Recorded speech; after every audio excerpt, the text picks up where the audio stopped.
کہ اس دنیا کے اندر سمجھنے کا عمل یہ کسی قاعدے ہی سے ہوگا نا۔ اب مثال کے طور پر میں ایک والدین کے گھر میں پیدا ہوا ہوں، مجھے والدین کیا ہوتے ہیں یا ان کی کوئی حیثیت ہے بھی یا نہیں، اس کے بارے میں کوئی شبہ پیدا ہو گیا ہے، تو پہلا کام مجھے کیا کرنا چاہیے؟ یعنی سب حقوق فرائض اپنے گلے سے اتار کے پھینک دوں اور اب یہ کہوں کہ میں غور و فکر کر رہا ہوں، جب سمجھ میں آ جائے گا قبول کر لوں گا۔ یہ طریقہ تو دنیا میں کہیں بھی اختیار نہیں کیا جا سکتا۔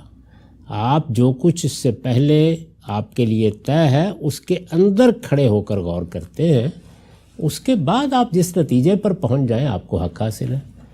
تو ہم لوگ جب سب سے پہلے یہ سمجھتے ہیں کہ ہمارا ایک پروردگار ہے، یہ مان لیا نا ہم نے عقل سے، جیسے والدین کو والدین مان لیا، ہمارا ایک پروردگار ہے، اس نے پیغمبروں کے ذریعے سے ہمیں ہدایت دی ہے، اس کی ہدایت میں علم ہے، حکمت ہے، تو ہم اس بات کو مان کر زندگی شروع کرتے ہیں اور اس کے بعد ہر چیز پر غور کرتے رہتے ہیں اور اس کی حکمتیں بھی سمجھتے ہیں۔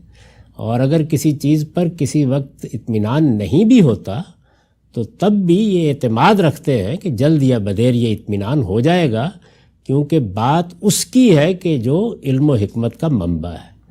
یہی چیز علم میں بھی اختیار کی جاتی ہے۔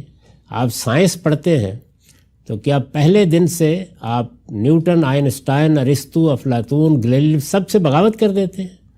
نہیں، کچھ مقدمات ہوتے ہیں جن کو مان کر آپ زندگی بسر کرتے ہیں، تحقیق کرتے ہیں، جب اس کا نتیجہ نکل آتا ہے تب آپ اس کو چھوڑ بھی دیتے ہیں، اختیار بھی کرتے ہیں۔